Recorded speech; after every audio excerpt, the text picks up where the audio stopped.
यहाँ पर +2q charge, कितना चार्ज है? प्रश्न मेरा उठता है कि ये सारे जो चार्ज है चलने के लिए स्वतंत्र है। अब आपका प्रश्न है ये कि जितने भी चार्ज हैं सब चलने के लिए स्वतंत्र है, ठीक है, यानी एक दूसरे से भाग सकते हैं, सब में रिपल्सन होगा, ये उधर भागेगा उधर भाग जाएगा, सब भाग जाएगा, स्वतंत्र है।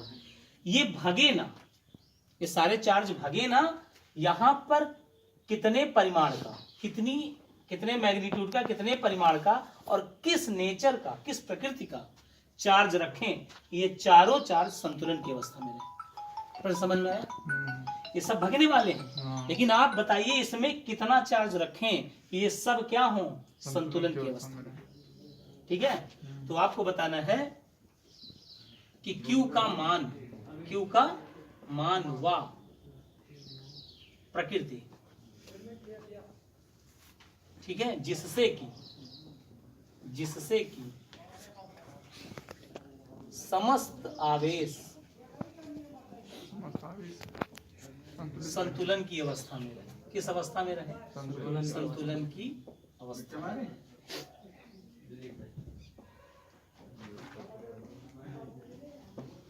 बात समझ में आ रही है बेटा? सारे चार संतुलन की अवस्था में कैसे हो सकते हैं? Q का परिमाण वो बताइए। अच्छा, सबसे पहले आप ऐसे सिंपली समझ लीजिए कि Q की जो प्रकृति होगी वो ऋणात्मक होगी कि धनात्मक होगी, माइनस होगी कि प्लस होगी, पॉजिटिव होगी निगेटिव होगा चार्ज।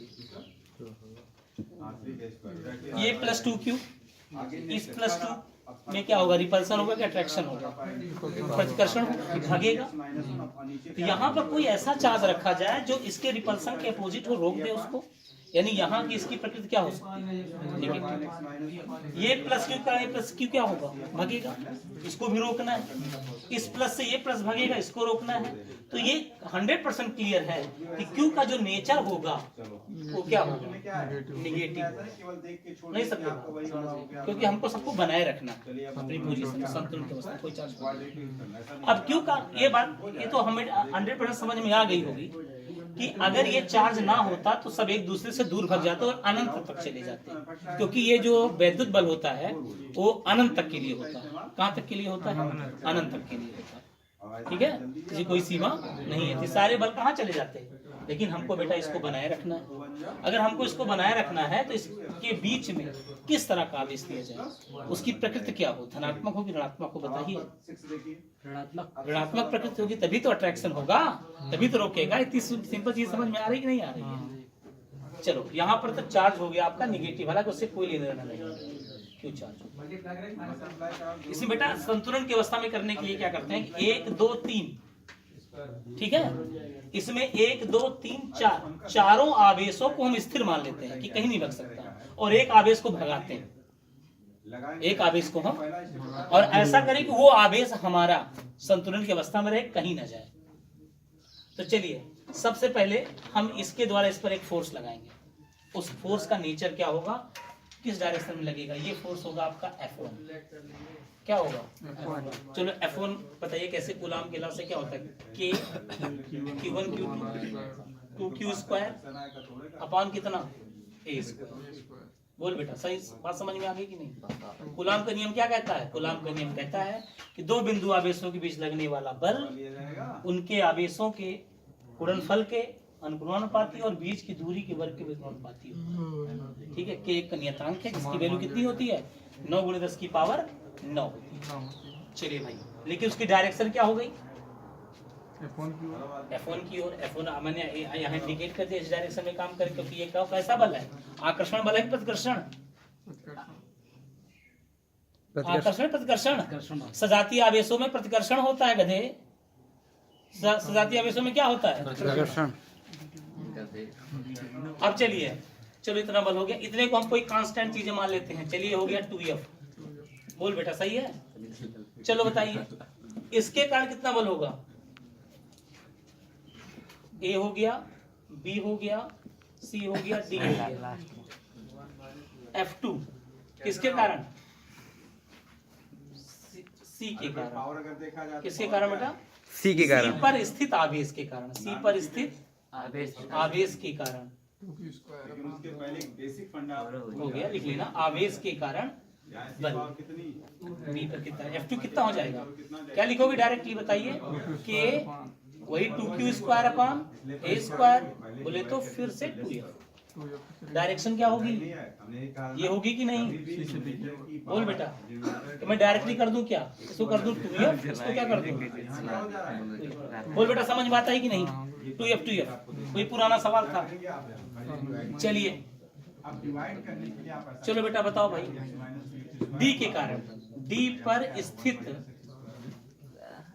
आवेश के कारण होना चाहिए, तो आपका प्लस 2 टाइम्स मल्टीप्लाई करो तो कितना हो जाएगा, 2q पर बल, माइनस 2f यहाँ पर लाना है।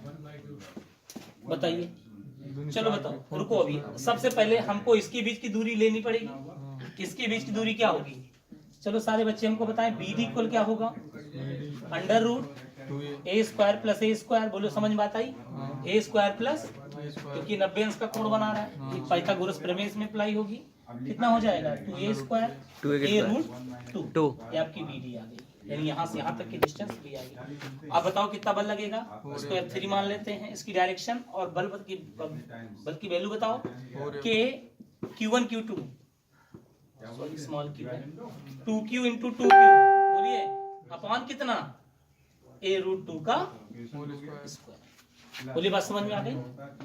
इसको थोड़ा सॉल्व कीजिए, 4q square upon 4kq square upon 2a square, ये क्या हुआ, कट गया, 2k स्क्वायर अपान कितना आ गया, q square a square, 2kq square upon a square, बोलो बेटा समझ में आएगी भाई। यहाँ से भी एक फोर्स लगाएगा कि नहीं, बोलिए तो बताइए कितना, ये भी कितना हो गया, what is the direction, 2f, इसकी डायरेक्शन क्या होगी, db की ओर, इस तरफ, d से b, बोल बेटा ये डायरेक्शन होगी कि नहीं।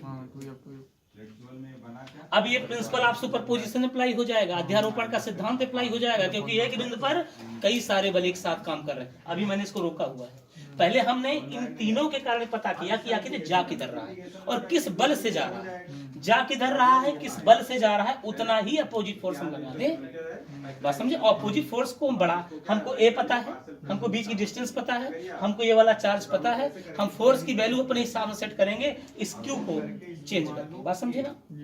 अब चलिए बताइए, चलो अब आपका ये 2f और 2f किस डायरेक्शन में एक दूसरे से कितना एंगल बना रहे हैं, 90 बता देना कि 2f व्हाट 2f, ये वाला 2f और ये वाला 2f, बात समझे बेटा।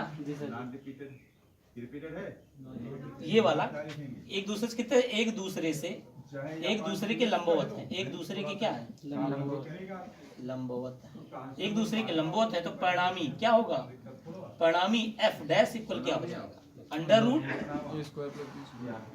2f का स्क्वायर प्लस 2f का स्क्वायर, या रुको बढ़िया लिख दीजिए a का स्क्वायर प्लस b का स्क्वायर, बोलिए हाँ, तो 2f का स्क्वायर प्लस क्या हो जाएगा, 2f का square, 4f square plus 4f square plus 4 8f square, हाँ 8 का 2 रूट 2 बाहर, 2 root 2 f square, f square नहीं बेटा F, सब कुछ बाहर किया ना, सबके समझ में आया ना। तो इस और इन दोनों का जो एंगल होगा बेटा, एंगल कैसे निकाला जाता है कि आखिर इससे कितना एंगल बना रहा है, तो tan अल्फा इक्वल टू क्या होता है, मैंने पढ़ा है formula b sin theta upon a plus b cos theta, पढ़ा है कि नहीं पढ़ा, ये पूरा एंगल थीटा है, दो वेक्टर के बीच में जो एंगल होता है वही थीटा होता है, ये b है ये a है, तो b मींस कितना 2f, बोल बेटा 2f, और साइन 90 की वैल्यू कितनी 1 अपॉन a कितना 2f, और cos 90 की वैल्यू 0 पूरा 0 हो गया, तो 2f अपॉन 2f कितना हो जाएगा 1, तो tan अल्फा की वैल्यू कितनी आ गई 1, तो अल्फा की वैल्यू आ गई 45 डिग्री, यानी यहाँ से 45 डिग्री पर आ जाएगा। 45 डिग्री का तात्पर्य है कि उसकी डायरेक्शन 2f की ओर ही होगी, नहीं समझे, ये भाई यहाँ से 45 पर ये जा बीच बीच में था, तो 45 पर ये आ रहा है, इसका क्या मतलब है, किसकी डायरेक्शन 2 रूट 2 f की डायरेक्शन और 2f की डायरेक्शन दोनों क्या है, ठीक है, तो इतना मिटा दें, इतना मिटा रहे हैं, ठीक है, देख लीजिएगा इसके बाद आ जाइए, थोड़ा स्पीड में पढ़ा रहे हैं, ध्यान दीजिएगा, थोड़ा समझ में तो आ रहा होगा क्योंकि पहला सवाल आपके समझ में आ गया था। थोड़ी स्पीड हम बढ़ाएंगे अपनी, ठीक है। अब बताइए बेटा इसमें क्या है। अब मैंने दो का सुपरपोजिशन किया, अब तीसरे के साथ का सुपरपोजिशन हो रहा है। What is the direction of both? 2f और 2√2f की डायरेक्शन क्या एक ही है? तो नेट फोर्स क्या होगा बताओ? तो B पर नेट बल अब यहाँ पे आप देखिए F डबल डैश कितना पावर है, क्या लिखोगे? दोनों एक ही डायरेक्शन में है। कौन सा वो आपका 2√2f प्लस 2f, ये आपका सिंगल यूनिट वाला है। 2√2 प्लस 2, क्या लिख सकते हो आप? इतना बेटा बल काम करते हैं, अपान, हाँ। यही काम करते हैं। अब अगला काम वही करना है। √2 प्लस 1 हल करने का समझ में आ रहा है? बोलिए। बोल बेटा। अब इसी के लिए इतने न्यूटन का फोर्स है और डायरेक्शन क्या है? B से, देखिए सी यहाँ क्या है, यूनिट पावर है ना, सॉरी B से वहाँ आप चाहेंगे B, पहले पूरा हल कर लेंगे। इधर डायरेक्शन। वैल्यू ऐसे चुपके निकालेंगे। अब बेटा ये कुल मिलाकर ये वाला चार्ज मेरा इधर इतने न्यूटन के फोर्स से, कितने? √2 प्लस 1 इन ब्रैकेट 2f। ऐसे निकालोगे, निकालोगे। इसका मतलब है उतना ही मैग्नीट्यूड का, बात समझिएगा, उतने ही बल का एक नया फोर्स लगे जो इसको क्या कर दे, रोक ले। x minus 1 और यहाँ बोल बेटा, समझ बात आई कि नहीं? F ट्रिपल डैश, उतने ही फोर्स का ये बल लगे जिससे क्या कर ले। और ये बल, इसीलिए अब बताइए ये बल किसके इक्वल होगा? इसके। और उस बल का नेचर क्या होना चाहिए? उसको खींचे, निगेटिव होना चाहिए। अब निगेटिव को चलो बताओ Q और किसके बीच बल कितना होगा? आप लिखेंगे K, क्या लिखेंगे? K Q अपान कितना? कितना आ गया? A√2, ये भैया A√2 का अपान 2 हो जाएगा। लगाने का वही प्रोसेस है, लेकिन अब सिर्फ K कितना मिलेगा अभी आप देखिए। Q अपान, ये 2 दूना 4 ऊपर चला जाएगा, 2a स्क्वायर हो जाएगा, 2 दूना आ जाएगा क्या? 2K Q अपान कितना? A square. समझ गया ना? यही किसके इक्वल होना चाहिए? इसके इक्वल होना चाहिए। √2 प्लस 1 इंटू 2f, पहले अधिकतम 2 और f की वैल्यू कितनी है? f की वैल्यू हमारे पास आई है KQ square upon A square. A square. चलो बताओ बेटा, A स्क्वायर से स्क्वायर गया, एक Q से एक Q गया, एक K से एक K गया, 2 से क्या गया? 2 गया। तो Q की वैल्यू क्या आई? √2 प्लस 1 Q आई। और नेचर कैसा होगा? ये आपका आंसर है। अगर इतने मैग्नीट्यूड का, इतने परिमाण का ऋणात्मक आवेश केंद्र पर रख दें तो ये सारा का सारा संतुलन में रहेगा। किसमें रहेगा? समझ गया बेटा? आपने इसको चलाया था, आप चाहो तो इसको चला लो, आप चाहो तो इसको चला लो, आप चाहो तो इसको चला लो। बहुत अच्छा सवाल है, 6 नंबर या 5 नंबर का पूछा जाएगा तो, ठीक है। बहुत इजी क्वेश्चन है, समझ में आ गया? बहुत अच्छा, नोट कर लीजिए।